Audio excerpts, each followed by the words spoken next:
गतकाली राज्य रे प्रचलित होता बीएसकेवाई योजनार अंतर्गत बीएसकेवाई कार्डधारी मानू विभिन्न एम्पानेल्ड हॉस्पिटल रे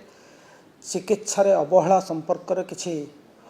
तथ्य गणमाध्यम रे प्रकाश पाइथिला, सोशल मीडिया रे प्रकाश पाइथिला, ताकु नै अनेक उद्वेग सृष्टि होईछि। ए संपर्क रे आमे सरकार तरफ आपण मानक माध्यम रे सूचय देवा चाहूँ समस्त बीएसकेवाई कार्डधारी परिवार मानकू जे बीएसकेवाई राज्य सरकार प्रचलित योजना जहाँ वर्तमान चालू रही योजना रे समस्त एम्पानेल्ड प्राइवेट हॉस्पिटल गुड़िक रोगी चिकित्सा अब्याहत रही एवं कौन से डाक्तरखाना जदि बीएसकेवाई रजिस्ट्रीभुक्त डाक्तरखाना कौन सी रोगी को ट्रीटमेंट करिबारे अवहेला करिपारिबे नहीं बा रोगी को डिस्चार्ज करिपारिबे नहीं, प्रीमैच्योरली डिस्चार्ज करिपारिबे नहीं, चिकित्सा अवधि पूर्व तांको हॉस्पिटल रो डिस्चार्ज करिपारिबे नहीं। बीएसकेवाई योजना वर्तमान प्रचलित रही जे पर्यंत नूतन सरकार ए संपर्क रे कौन से निष्पत्ति न नहीं कार्यक्रम जारी रहिबो। तेणु मु जनसाधारण को आउ थे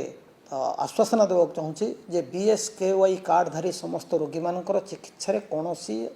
हॉस्पिटल असुविधा सृष्टि करेंगे नहीं। जदि कौन सी हॉस्पिटल एथिरे सहयोग करती नहीं बा असुविधा सृष्टि करती ताहले स्वास्थ्य विभाग हेल्पलाइन रे जोगाजोग करंतु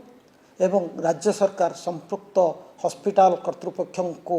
ए संपर्क रे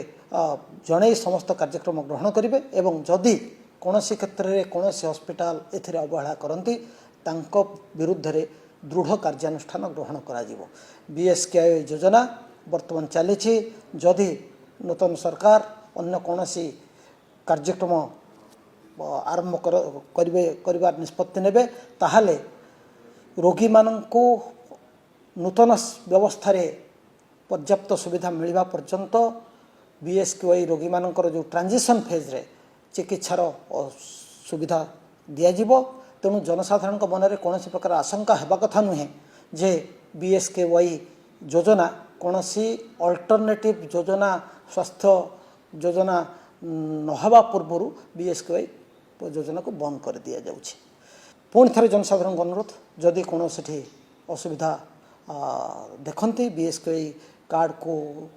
कौन सी डाक्तरखाना